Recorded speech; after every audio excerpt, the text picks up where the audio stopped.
start to buy some land and start a temple, but he was not successful there. He went to Bombay? Even they went to Bombay then. So Bombay, all the 20 devotees from other parts, they came. Yeah. They came and they had a nice kirtan, right? No, Pandal program in Bombay. And Pandal program went well. It came in newspaper, India Times of India. And okay. I think we and this is the one thing in Cayman, right? And yesterday we did it. So I think we're not supposed to do from here. The sand of Chopati Beach was fine and clean. The audience numbered in the thousands. Sadhus sat on stage, Prabhupada and his followers among them. It was twilight. The sky above the Arabian Sea was cloudy and a pleasant breeze was stirring. There had already been 2 lectures expounding the Mayavada philosophy. And now it was time for Prabhupada to speak, the last scheduled speaker of the evening. The audience was eager to hear him. His accomplishments in the West had caused great curiosity, especially now that he had arrived in Bombay and his devotees were chanting daily in public. Prabhupada's disciples, bored and exasperated by the preceding 2 hours of Hindi orator, could scarcely wait any longer for Prabhupada to speak.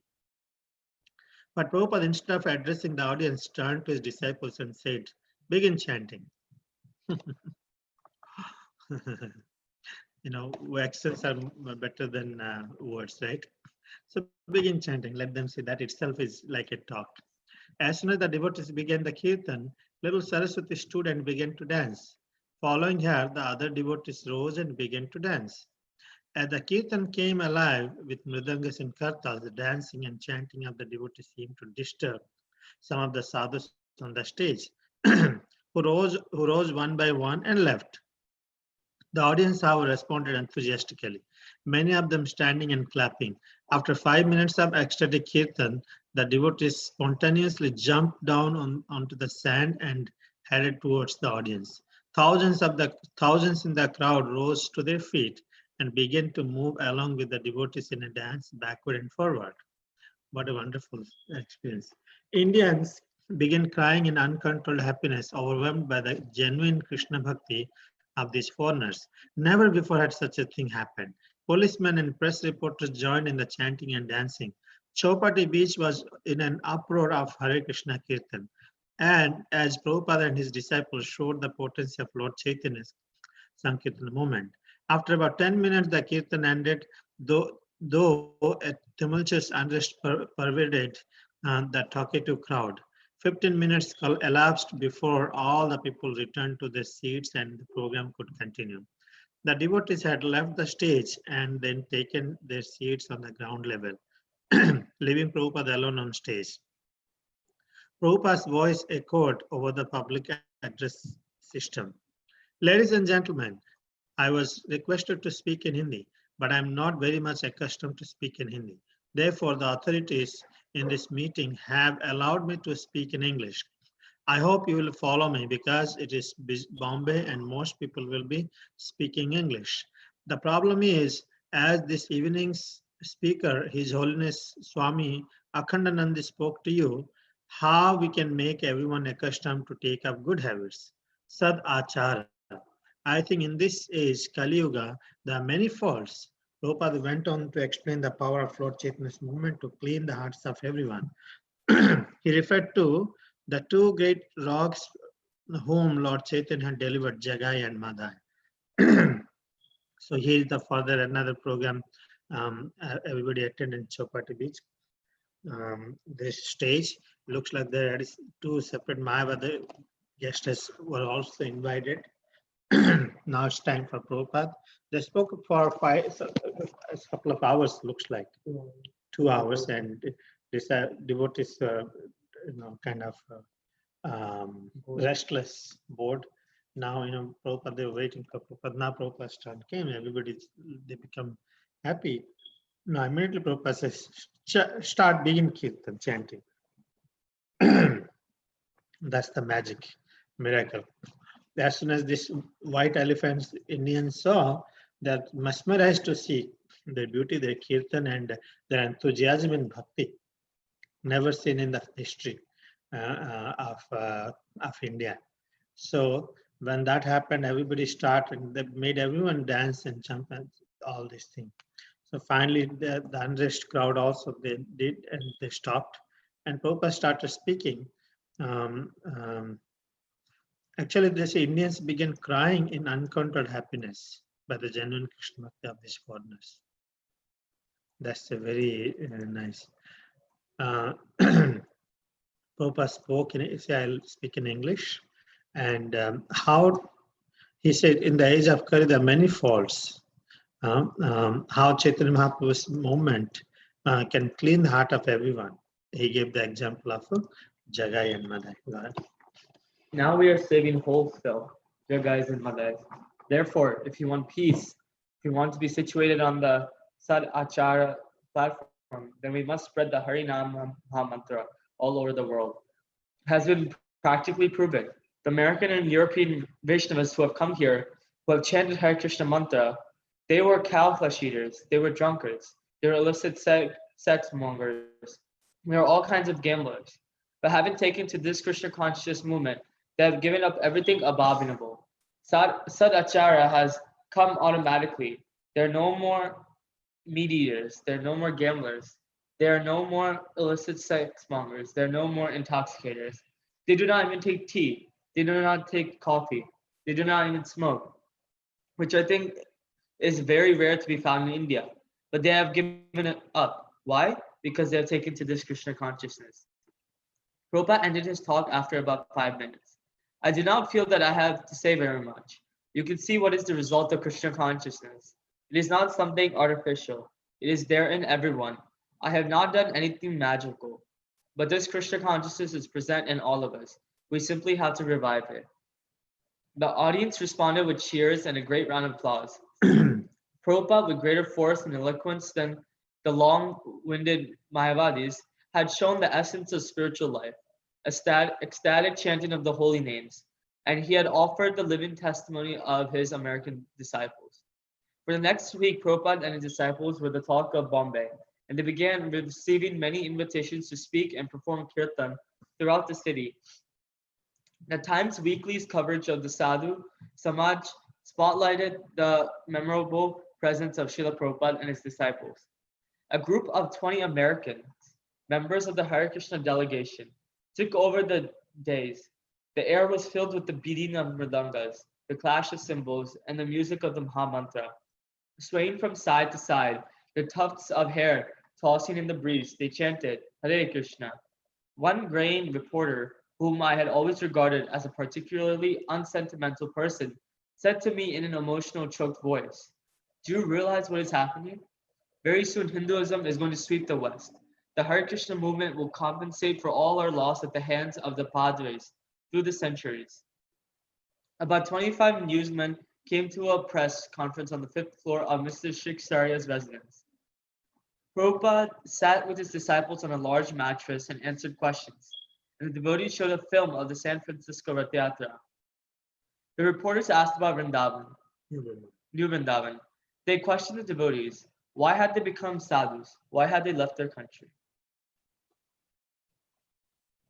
So Prabhupada continues with this talk, and he compares everyone in the material world right now as Jagaids and Madaids, and how the Hare Krishna movement is trying to save all of them from these from doing the bad stuff like the four regular principles. And he says how the American, European Vaishnavas have come here. They have now started chanting Hare Krishna mantra. But before, they used to be like them. They used to eat meat. They were drinking.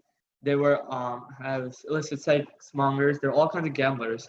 But now, because they are taking this Krishna conscious movement seriously, they have given up that. Plus, they have also given up not given up tea, coffee, smoking, which is very rare to be found in India. And but because they have taken up Krishna consciousness. Then Prabhupada ends his talk after about 5 minutes saying that he doesn't feel like he has much to say because they can see the result of the Krishna consciousness and present in all of the devotees and the disciples of Prabhupada. And the audience responds with cheers and a great round of applause. And Prabhupada talk had a greater force because it had shown the essence of spiritual life, which is ecstatic chanting of the holy names. And for the next week, the talk of Bombay was just about Prabhupada and his disciples, and they were receiving many more invitations of performing kirtan and speaking throughout the city. And the Times Weekly covered and spotlighted the presence of Prabhupada and the disciples. And it discussed how the disciples were Americans had come and they had taken over the stage by beating the mridangas, flashing out the kartals, and singing Hare Krishna. And they were dancing the whole time. I think that makes sense. One person said, reported. So I think one person who had not taken this very seriously later said in an emotional, choked voice, said like, do you realize what is happening? This Hare Krishna movement is going to sweep the entire West and will compensate for the loss of previous in the past of the hands of the like Mughals and British through the centuries, how they've changed the Indian culture. And then in a press conference at where they were staying, the news reporter started questioning the devotees. Why had they become sadhus? Why did they leave their country? They also saw the San Video of Rath-yatra. Nipa? Hare Krishna. The next day, the press was full of stories of Prabhupada and his movement. The Times of India picked up on a particular angle. US millionaire's son seeks solace in Krishna society. The article told of Giriraja's renouncing his father's wealth to join Prabhupada's movement. One newspaper quoted Giriraja, "My father works hard and earns fabulous money. He also fights with my mother. My sisters ran away from the house. Thus, in spite of material comforts, nobody is happy." Quoting Shamasundara, "My father is very rich, but he has to take sleeping tablets every night." And there were other articles. Soon letters appeared in the letters column of the Times of India. As far as my knowledge goes, these foreign Hindus of the Hare Krishna movement cannot be equal to the native original Brahmanas and Hindus. They will have to be relegated to the lower caste. It is significant to see one of the newly converted sadhus, Sri Gopal Das, formerly Charles Poland of Chicago, stated that he was a construction worker formerly doing Shudra's work. It would thus become necessary to allot the three lower castes to these foreign converts according to their profession. Another letter stated the Hare Krishna movement is just a sporadic fad of sentimentalists. Prabhupada said these letters should be answered, and he personally outlined replies delegating their writing to specific disciples. Within a few days, Prabhupada's replies appeared in the press. In India, even amongst the Brahmanas in different provinces, there is no social intercourse. So if they are socially accepted or not doesn't matter. For example, amongst the qualified legal practitioners in different provinces, there may not be social intercourse, but that does not mean they are not qualified lawyers. This is a cultural movement, and if the whole world accepts this cult, even though Indian Brahmanas do not accept, it will do no harm at all. We are not striving for social or political unity, but if Krishna consciousness is accepted, there will automatically be political, social, and religious unity. The fact that one of our boys was a construction worker does not mean that he belongs to the Shudra community. The Shudra community is the less intelligent class or illiterate class who have no information of the value of life. In America, even the highest cultured and educated person can go to work as an ordinary construction worker because they accept the dignity of labor. So although a boy was working as a construction worker in America, he is not a Shudra.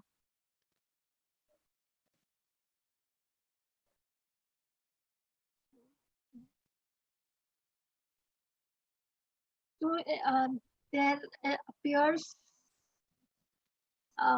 In the press, there are full stories of Prabhupada and his movement. The newspaper Times of India picks up on a particular angle which says US millionaires are seeking kind of a solace in Krishna society.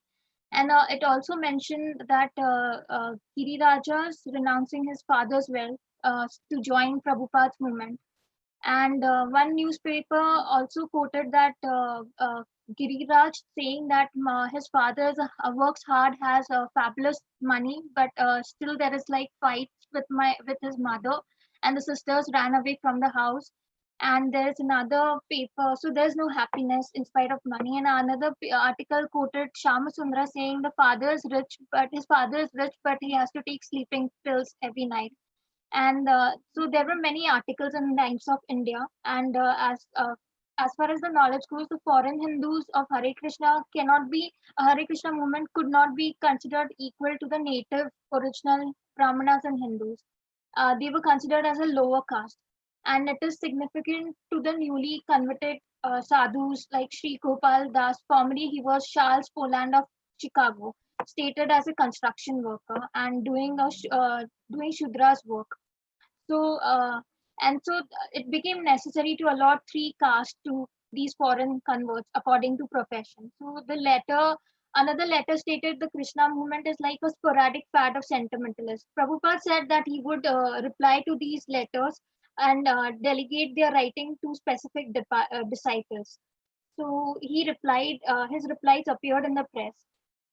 So he replied, like in India, even amongst the Brahmanas in different provinces, there's no like social intercourse. So, for example, amongst the qualified practitioners of different provinces, there will be no social intercourse. Does not mean they are not qualified in lawyers. So there's like a cultural movement. If the whole world accepts this kind of a cult, even though Indian Brahmanas do not accept, it will do no harm at all. And we are like he mentioned, like we are all striving for political and social unity. And Krishna consciousness is accepted. If Krishna consciousness is accepted, there will be automatically political, social, and religious unity. And then it mentions the fact about like the construction workers that belongs to the Shudra community. The Shudra community is considered less intelligent class, illiterate, and have no information value of life. In America, the highest culture and educated person goes to work as an ordinary construction worker because they are accepted with dignity. So although a boy was working as construction worker in America, he's still not considered like a Shudra.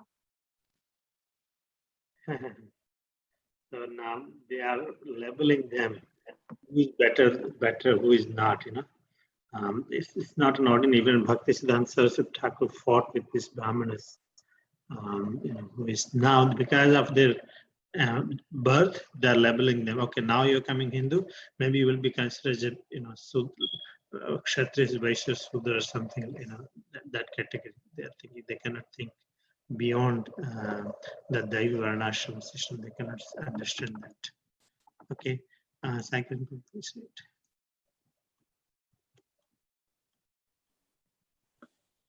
But even if he is accepted as a Sudra, Lord Krishna says that anyone who comes to him is eligible to be elevated to the highest position of going back to home, back to Godhead.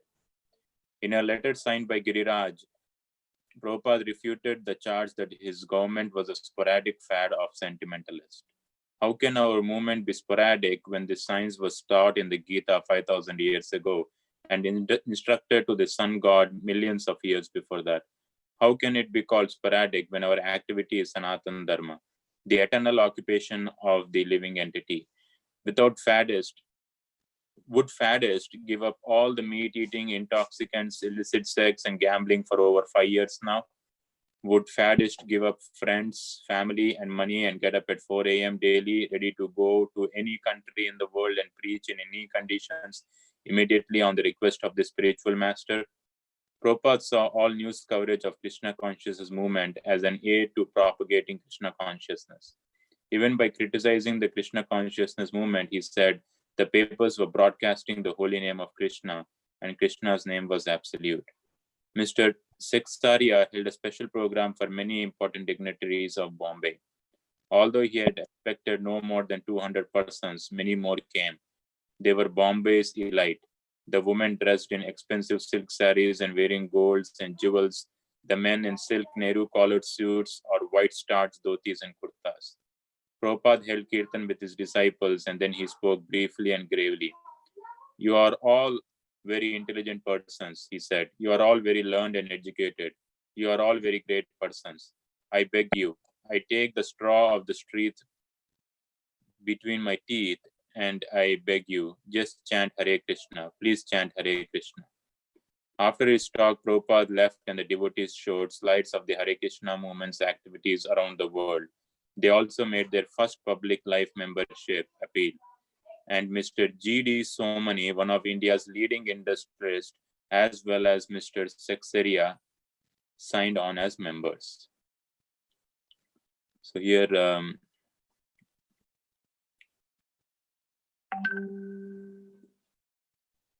so Prabhupada is basically refuting the charge that was made on the movement that it was a sporadic fad of sentimentalists.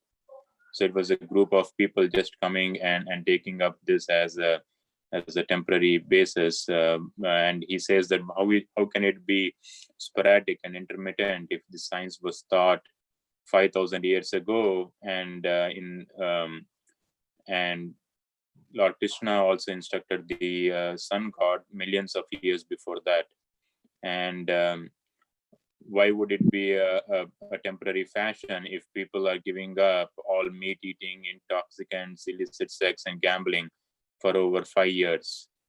And why would they get up at 4 a.m. and ready to go to any country in the world to preach on the request of their spiritual master?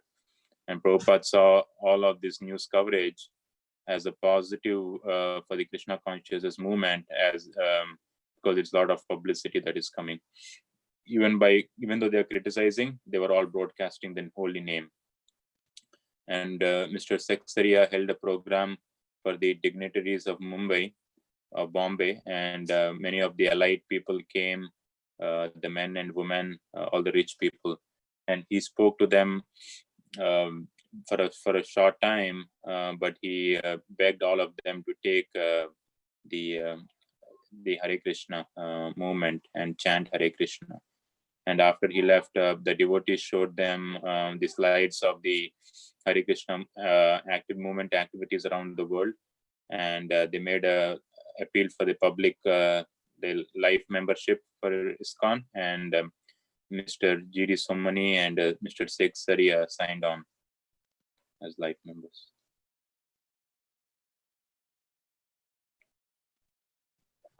Okay, Prasanthi, please.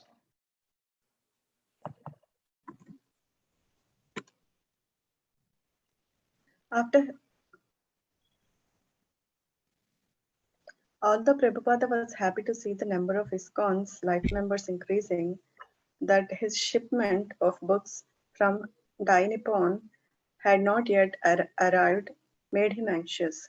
The devotees were promising life members books, but where were these books? Every day the problem became more and more pronounced. Prabhupada learned of a Calcutta port strike. His books had apparently arrived, but the ship, unable to unload the cargo in Calcutta, had left port. He worried that the ship would unload the books in some other Indian port. The exact whereabouts and conditions of the books, however, remained unknown. Prabhupada was greatly concerned. He decided to send a competent disciple, Tamal Krishna, to Calcutta to try and retrieve the books. Meanwhile, he would continue preaching depending on Krishna. Amritsar, October 21, 1970.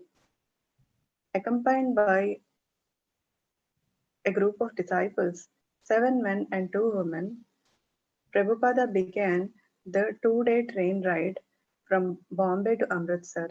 Years ago, Prabhupada had traveled as a preacher in India alone, riding the trains to Jhansi, Delhi, Kanpur, Calcutta, and Bombay to publish Back to Godhead and solicit support. After only 5 years in the West, he now had the great advantage of sincere disciples.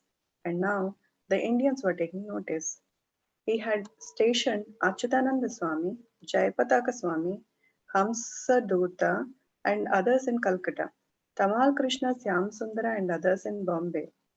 His disciples would make life members and try to establish permanent ISKCON centers in two of the India's major cities. His Krishna consciousness movement, his Krishna consciousness movement was beginning in India, and he wanted to travel with his disciples wherever there was an opportunity to preach. Just as he had worked in America, never settling comfortably in one place, but always traveling, speaking about Krishna, meeting new people, and offering them devotional service. So he would also work in India. The train arrived at Kurukshetra station. Near here, said Prabhupada. Lord Krishna spoke Bhagavad Gita 5000 years ago. They say it does not exist, a mythological place. It is a symbol of the field of the body and the senses. They say it is an allegorical place. But here we are at the station. As he spoke, the sun was setting and a bright orange sky shone over the flat land. How can they say Kurukshetra is not a real place? He continued. Here it is before us, and it has been a historical place for a long, long time. When the train arrived at Kurukshetra station, near here, said Prabhupada, sorry. When the train arrived at Amritsar station, members of the Vedanta Samilan committee received Prabhupada and escorted him and his disciples to a park on the outskirts of the city.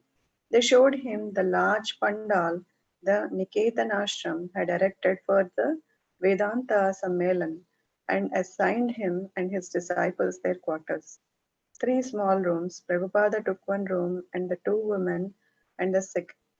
two women the second room, and four of the men crowded in the third, leaving three men to sleep outdoors on cots. The first night in the northern climate was cold. Available bedding was meager, and none of the devotees had bought warm clothing.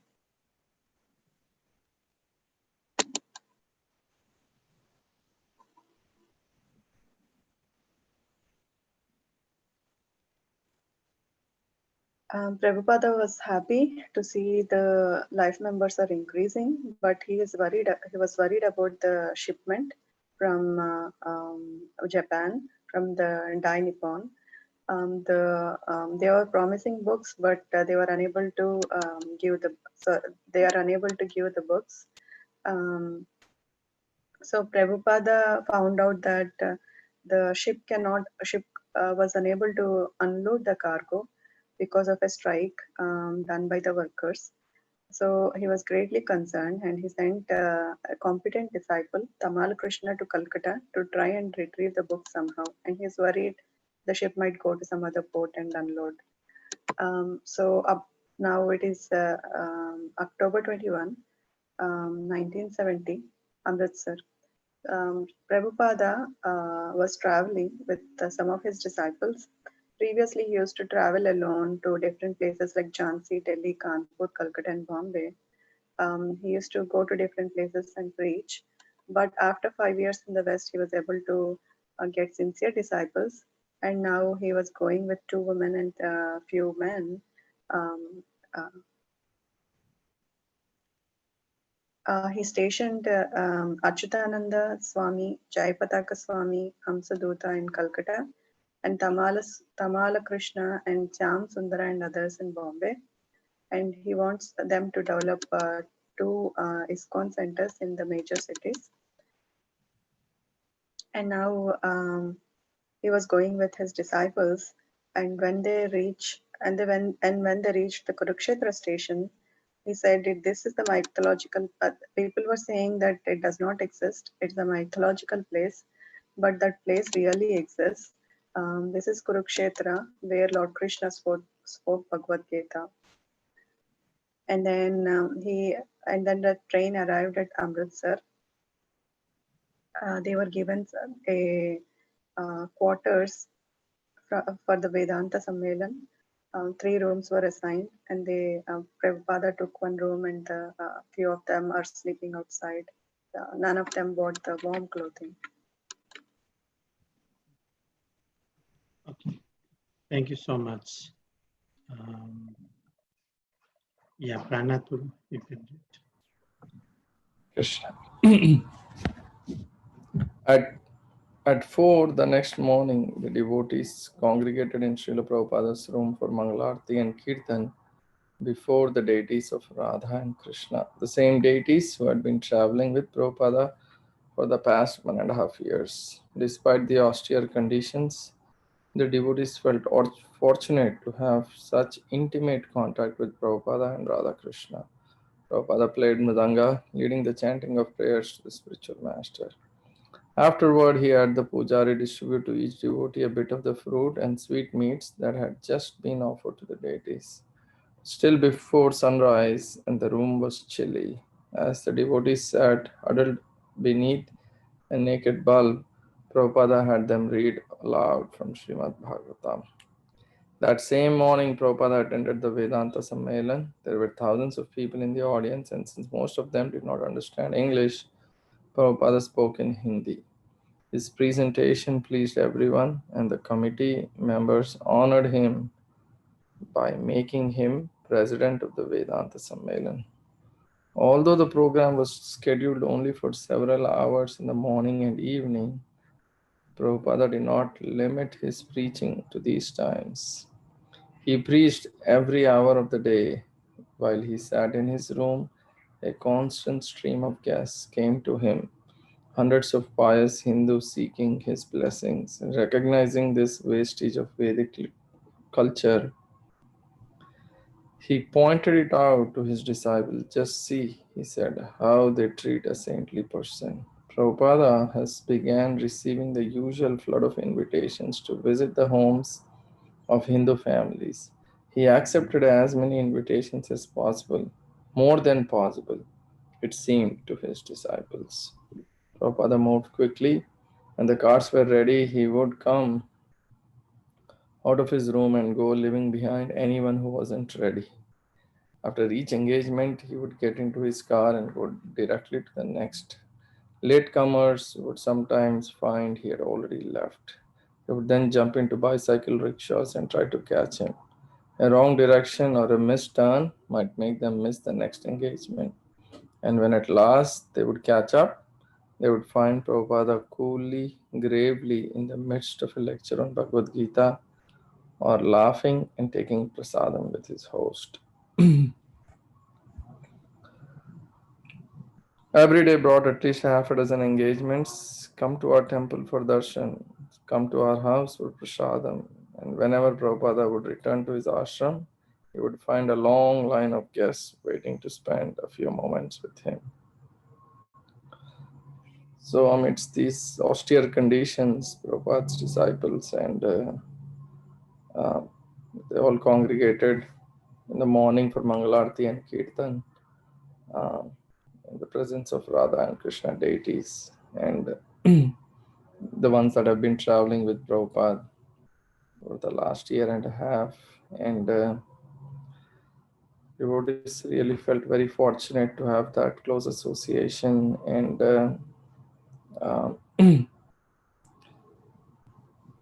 then they had some prasadam was distributed, basically fruit and sweetmeats, and then read from Srimad Bhagavatam.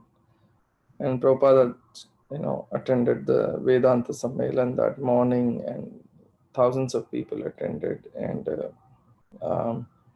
everybody was very pleased, and they honored him as the president of the Vedanta Sammelan. And it was not just a couple of hours, but all throughout the day.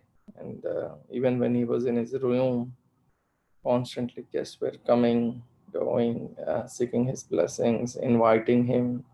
And and Prabhupada was pointing out this gesture to his disciples to show how people in India treat saintly persons. And Prabhupada accepted as many invitations as he could, for personal invitations. Um, in fact, to his disciples, it seemed way more than he could actually accept. And Prabhupada would constantly be, actively moving from one place to other, from his room to the next program. And oftentimes, whoever were late would have left behind, and they had to find their own way to try to catch up.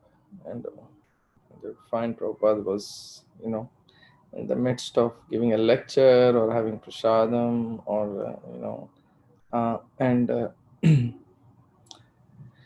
and there are a lot of people inviting, every day, uh, come to the temple, come to our house for prasadam, and a lot of guests were waiting all the time to get some association with Srila Prabhupada.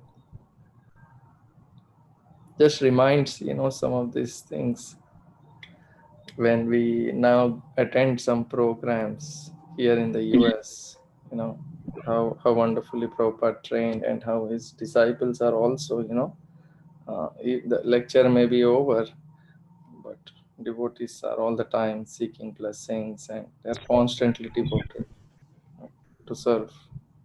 Yes. Just, Yes. just reminded me.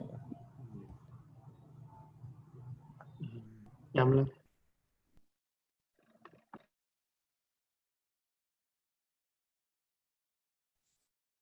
Every day brought at least a half dozen engagements. Come to our temple for darshan. Come to our home for prasadam. And whenever Prabhupada would return to his ashrama, he would find a long line of guests waiting to spend a few moments with him. None of the devotees could match Prabhupada's pace and enthusiasm. His energy seemed never to wane.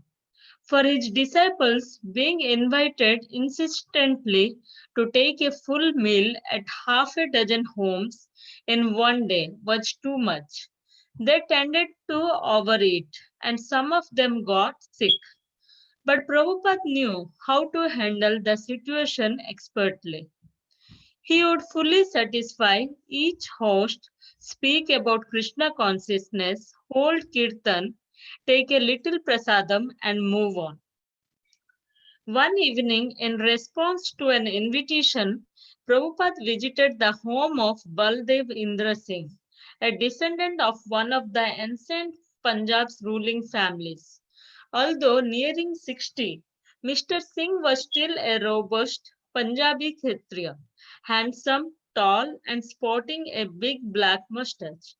He sought Prabhupada and his disciples through his elegant home with its large portrait of ancestors. Uninformed, uniformed Kshatriyas with their helmets and swords. In the trophy room, which had many animal skins and stuffed heads mounted on the wall, Mr.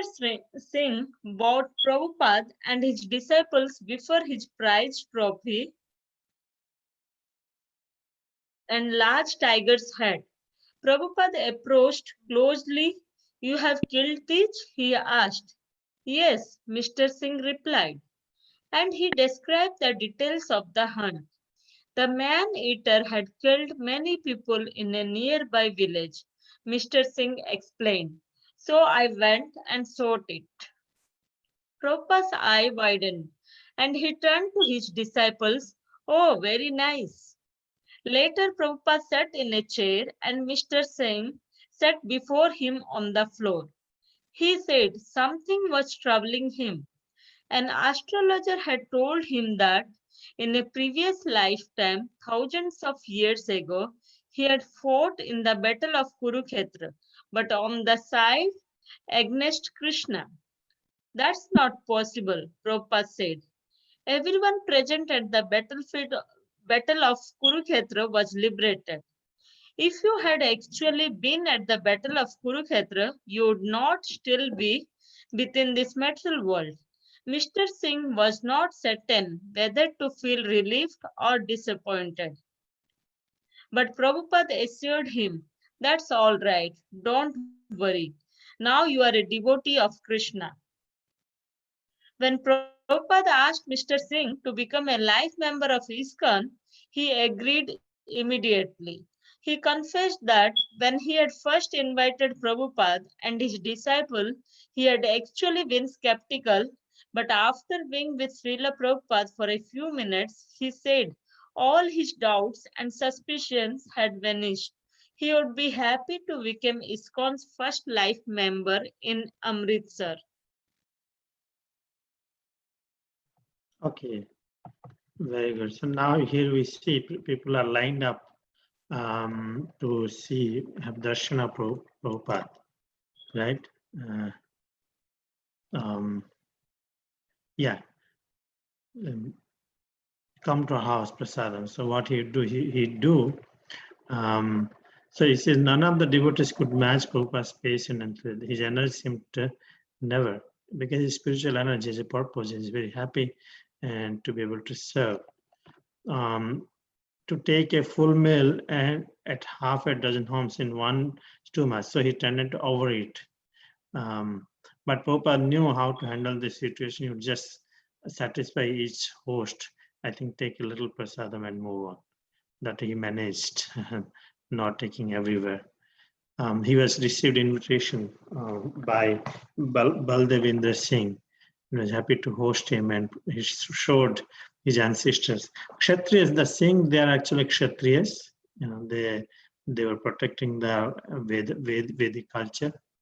Primarily now they're identifying themselves as different, but actually now everybody thinks they're separate, but actually they are the protector of the Vedas in Hindus, Kshatriyas. So he's showing how they've got all these trophies, everything is showing. He killed the man-eater, tiger, right? Yes, tiger he killed, and that head he was showing. And he expressed himself that some astrologer told him, it seems that you are against the side of Krishna in the Kurukshetra. Because that's not possible, because everyone who participated, both the sides, they all got liberated just by seeing Krishna. When you see Krishna, you're liberated actually, and I hope everyone knows that. So he said that's not possible. So he said, doesn't matter. You are devotee now, and you'll be all right. Take the life membership, and he agreed. And he didn't know how things would go, how his experience would, but since he was pretty much impressed by meeting with Prabhupada. Yes, who is there? Sridhari or Srikar?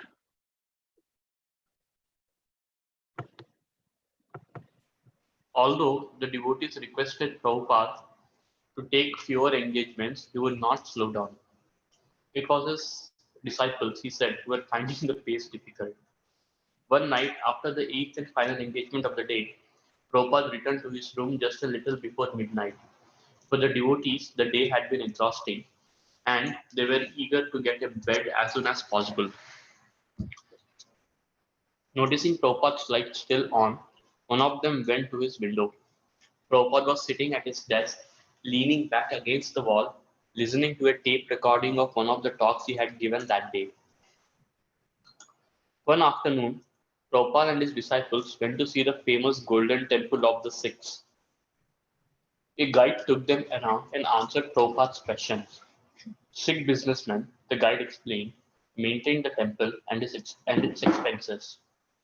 The Sikhs pride themselves in the assertion that no one in Amritsar goes hungry, and they daily feed dal and chapati to 10,000 people. This interested Prabhupada, and he observed their massive operation. He watched the group of men rolling chapatis, flipping them deftly through the air onto a giant griddle, while other men using long paddles turned the chapatis,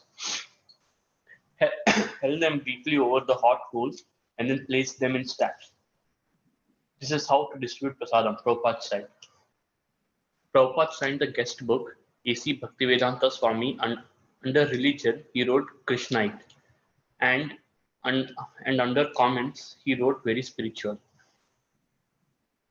Prabhupada and his disciples visited Ramatirtha Sarovar, the lake where in a bygone age the great sage Valmiki had his ashram.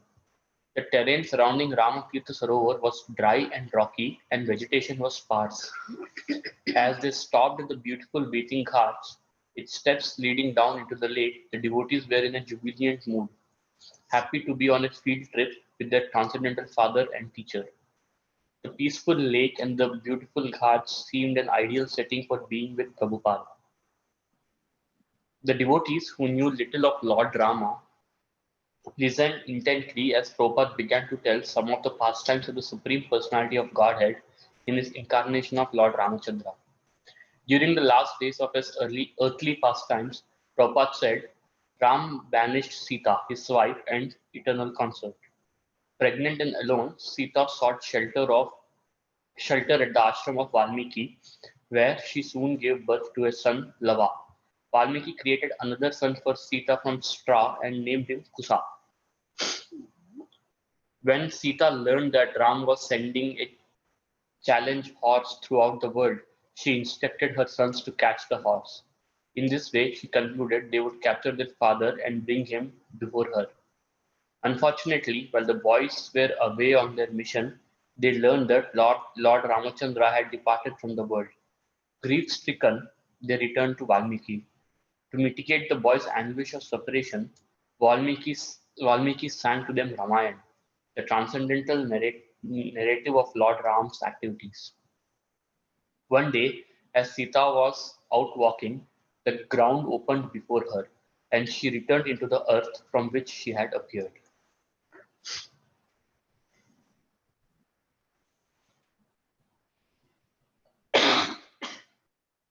So while Srila Prabhupada was in Amritsar, there were a lot of engagements and requests that was coming along his way. I mean, devotees, many people were asking him to attend so many programs.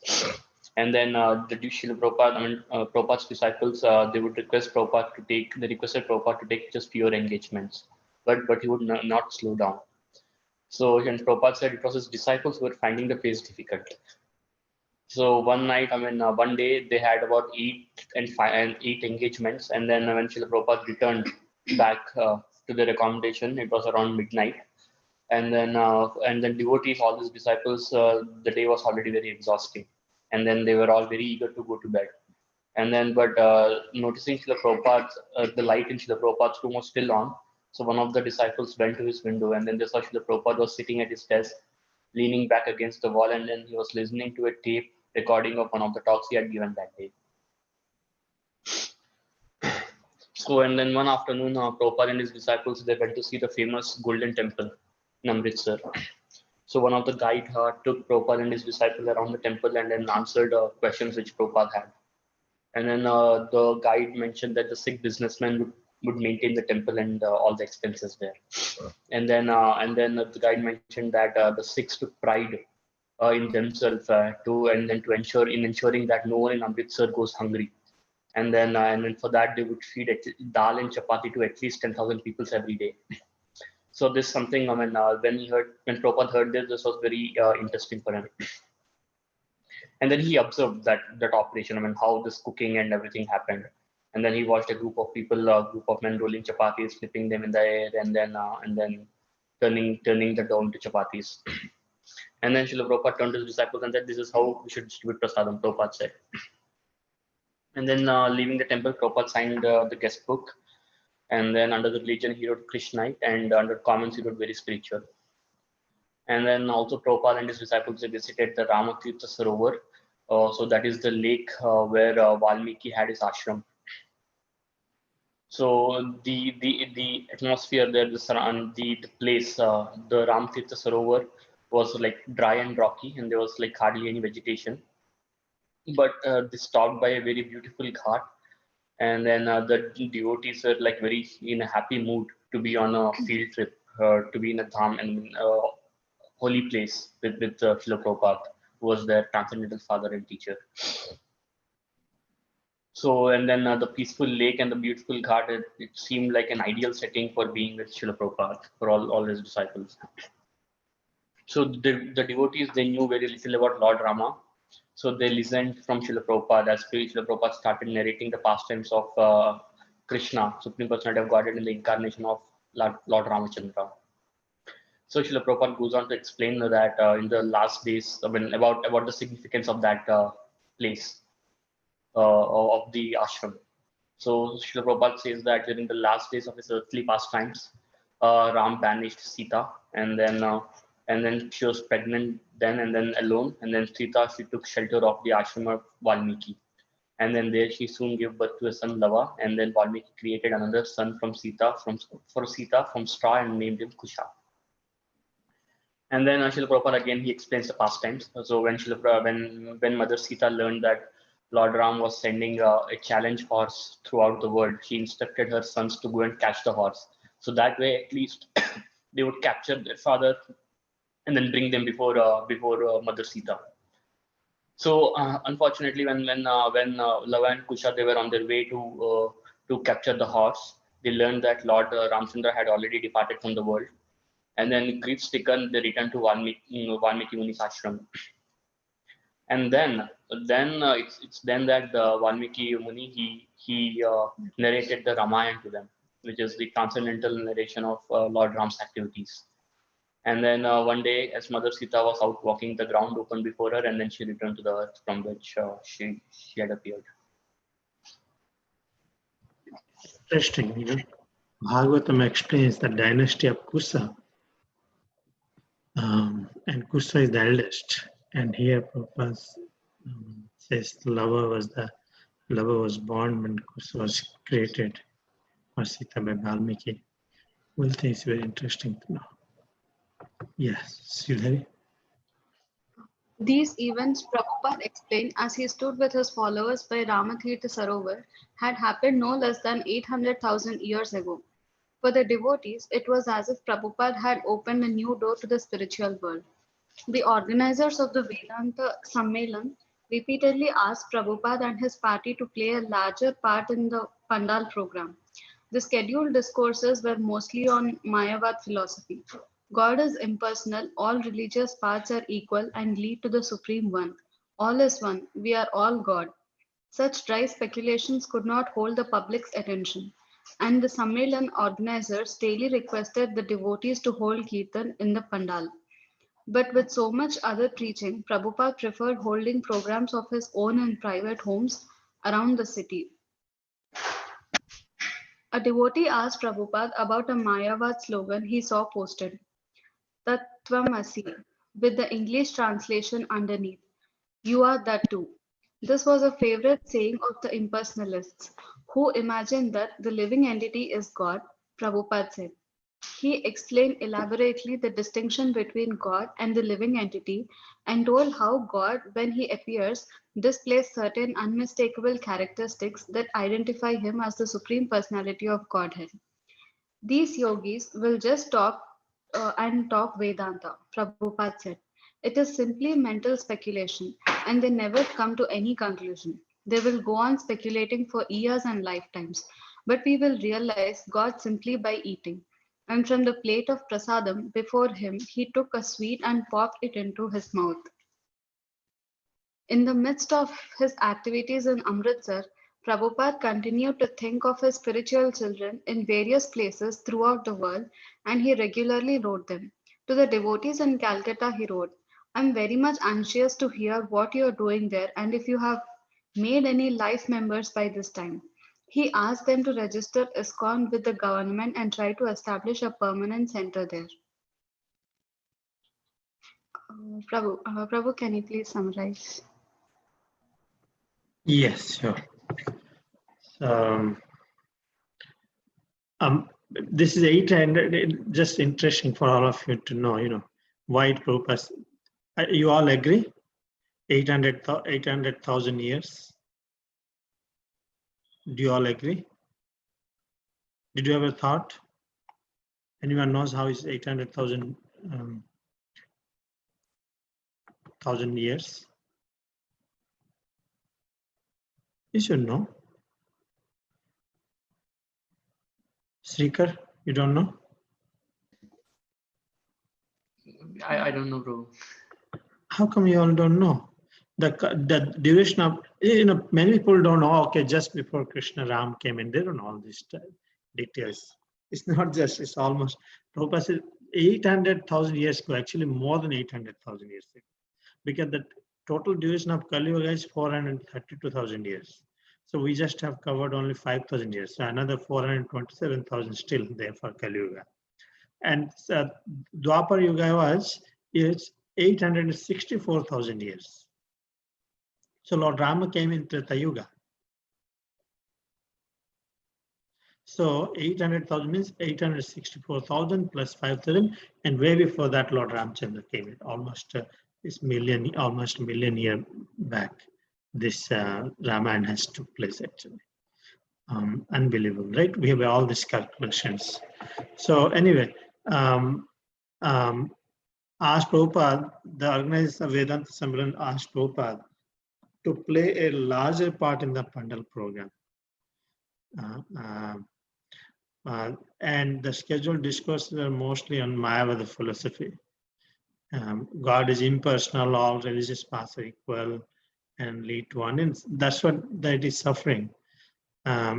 So such dry speculation could not hold the public attentions, and the Sammelan organized daily requested the devotees to hold kirtan. How much they will listen, people are listening. So that's the kirtan was going on. But with so much other preaching, Prabhupada preferred holding programs in his own in private homes around the city, so that he doesn't have to mingle.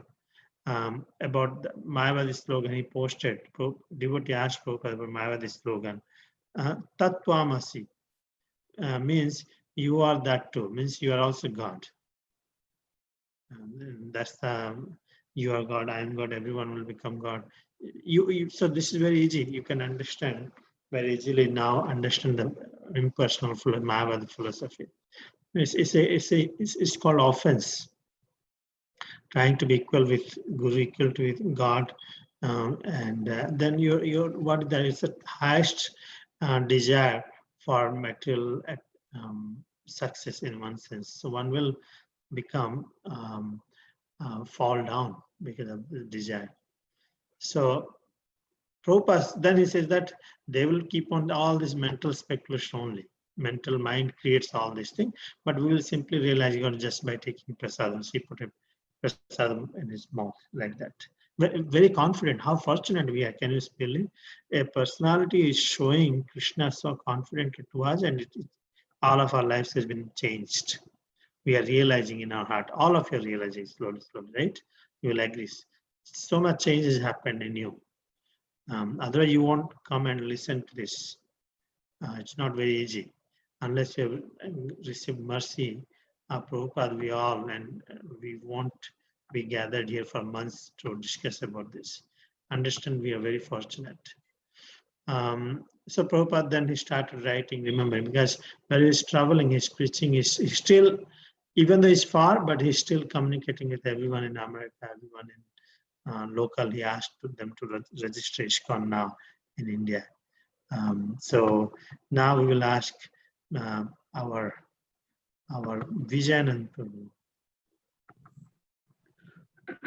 In the midst of his activities in Amritsar, Prabhupada continued to think of his spiritual children in various places throughout the world, and he regularly wrote them.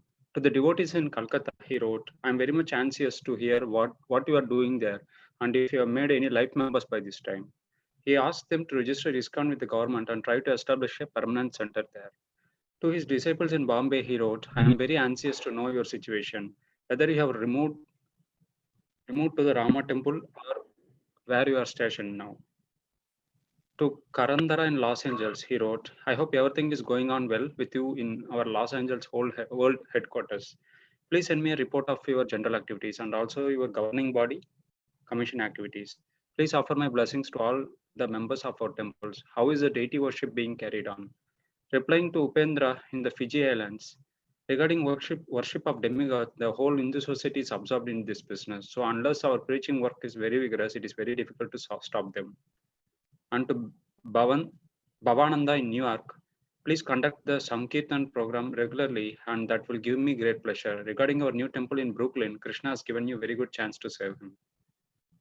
October 30, 1970. After 10 days in Amritsar, Prabhupada was on the train heading back to Bombay. He rode in small first-class compartment with Gurudasa, while the rest of his disciples rode in another part of the train.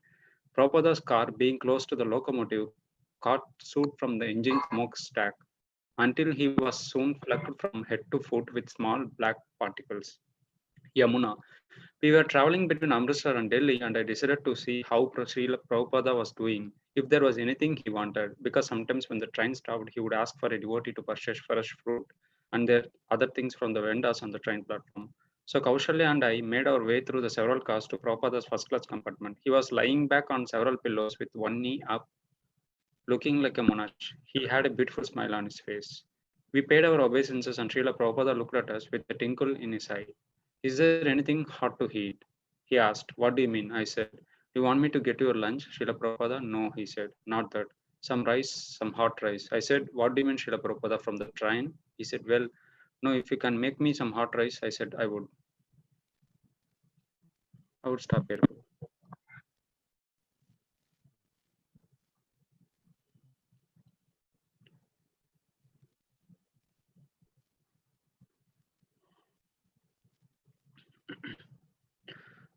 So with these activities happening at Amritsar,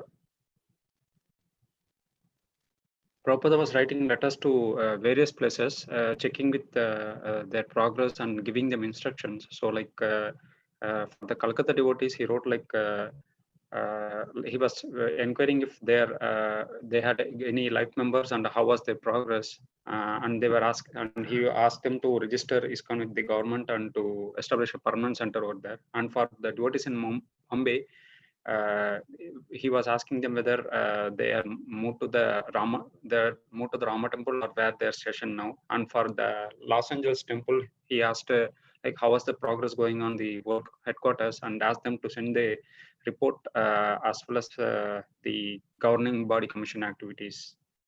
And also he was encouraging like how the deity worship is being happening. And also to Upendra, Upendra was in Fiji Islands. He was replying that the Hindu society is like more observed towards worship of demigods, and if their preaching work is not rigorous, it is not that much easy to stop them. And for Bhavananda in New York, he was suggesting them to do the Sankirtan program regularly because it gives him pleasure, great pleasure. And he was also asking, like very like happy to see know about the new temple in Brooklyn, and he was saying like Krishna has given him Bhavananda a very good chance to save him. And after few days, like from Amritsar, like Prabhupada was taking train to Bombay. He was riding in a first-class compartment with Gurudasa, and other disciples were traveling in the other compartment. And since his compartment is close to the locomotive, he got small black particles from head to foot because he's very close to the engine. And Yamuna was mentioning like Yamuna Mataji was mentioning while the travel from Amritsar to Delhi, she wanted to see like how Prabhupada was doing, and wanted to see if he wants anything, like if he wants any fresh food or something. So Yamuna Mataji and Kaushalya Mataji went through the several cars and reached Prabhupada's compartment, and he was like had a beautiful smile on his face. So after paying the obeisances, they asked if he need anything, and Prabhupada was mentioned that he needs something very hot, and he was looking for some hot rice, and Yamuna Mataji was surprised to know that Prabhupada, we cannot make. She was replying that they cannot make hot rice in the train compartment.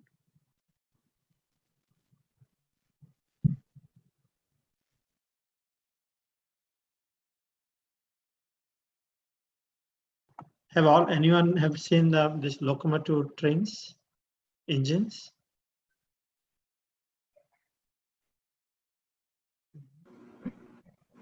Yes, Prabhu. No, not in the engine, but we just from outside. You didn't sit that train? Saw the train, but not inside, not going into the engine. No one goes to the engine. I mean, the engine pulling the train. You have said the train. I think when I was child, I have said. Now all of your modern children. So you have not seen the locomotive. I'm old. I'm first time, looks like. Just asking. So this is interesting. I really wanted to see. Is everyone liking the reading? You all are liking so far? Isn't it interesting? Isn't it Prabhupada's? It become like constant object of meditation. I feel like I'm with him. Don't you all feel? How many of you feel like that? How do you feel while reading? Yes, Prabhuji. You're in that journey, right? Yes, as if we are also in that journey. Yes. Very nice. Anyone else? Anyone else wants to share how you feel? You don't have to say what we say, but how's your experience? Just giving me strength. Very nice. That's the fact. It'll give you a lot of hope and inspiration and strength, inner strength. Yes. Nice. How about others? It's always nice to learn about Prabhupada, to see how much hard he struggled and he had went through so many things to start this movement. Yeah. One disciple asked, Bhaktivedanta Thakur was such a powerful personality. Why didn't he finish? They said that he's so kind. He left it for us. Then same thing comes. Prabhupada left it for deliver for us. So we do that mode and we serve that mode in that mode. Still same opposition. We are still having same association. But still, I feel like I'm with them when I'm reading. So it feels like, after we start reading, feels like we can go like this for eternally. So how spiritual platform works. And we are really with Prabhupada, we are really with Krishna, because we are with Prabhupada. Prabhupada is, all his activities is what?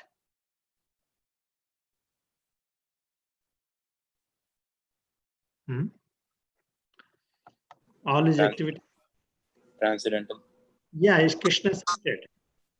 All his activities are Krishna centered. So basically, by being even in subtle way, we are bringing all our senses, everything in service to Krishna. Krishna becomes, because Prabhupada's activities centered on Krishna. And our activity, we are with him and is the devotees. I practically feel like I'm with them, while reading this. This last statement, what it says, I was thinking, no, he said, not that, some rice, some hot rice. He's asking some hot rice. So I said, what do you mean, Srila Prabhupada, from the train? He said, well, no, if you can make me some hot rice. I said, I would. I don't know how they could have made in the train hot rice. That time cooking facility was there. I have no idea. That's why I was kind of stuck with wonder how he says he will make. That's it. Here comes. Did you all see? Do you all see here? I had no idea how I was going to prepare hot rice from Srila Prabhupada. Oh, there's some kitchen was there, probably. I don't know. Anyway, so we will continue with tomorrow. Thank you so much. Tomorrow me and Gaurang will be escorts Rehoboth Kirtan, but we will join. But some of you can lead, starting on time and doing it. Ajay should join us very soon. Okay. Thank you so much. Hare Krishna. Srila Prabhupada ki jai. Hare Krishna. Hare Krishna.